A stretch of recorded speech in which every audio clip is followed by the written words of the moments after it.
118 potenziato per le emergenze durante queste vacanze estive 2024, periodo nel corso del quale Venezia con i suoi residenti e gli oltre 8 milioni e mezzo di presenze di turisti all'anno vede aumentare la richiesta di interventi di soccorso. È qui che si inserisce il progetto Vacanze Sicure 2024 anche in Laguna. In Venezia di novità abbiamo un rinnovamento dei mezzi, un rinnovamento dei software proprio per accelerare quelli che sono le possibilità di intervento sulla popolazione, ma soprattutto stiamo assestando un sistema che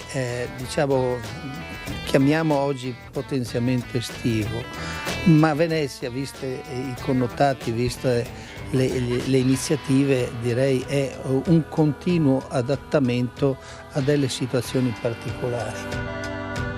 Venezia è sede di riferimento regionale per le grandi emergenze e da cui parte il coordinamento lungo tutto il territorio.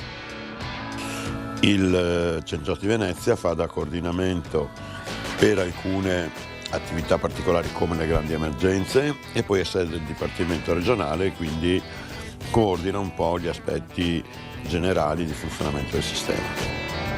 Garantire a tutti, residenti e turisti, gli stessi servizi sanitari, efficienza del sistema, personale formato, dotazioni più moderne, idroambulanze con pedane elevatrici, barelle elettriche per utenti e personale.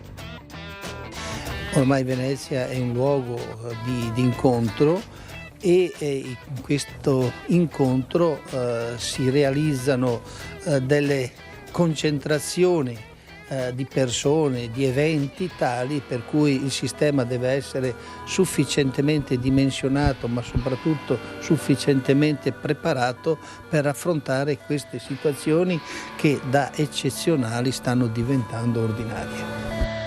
Venezia, per sua natura, città impegnativa, con una struttura sanitaria operativa 7 giorni su 7, 24 ore su 24, senza sosta.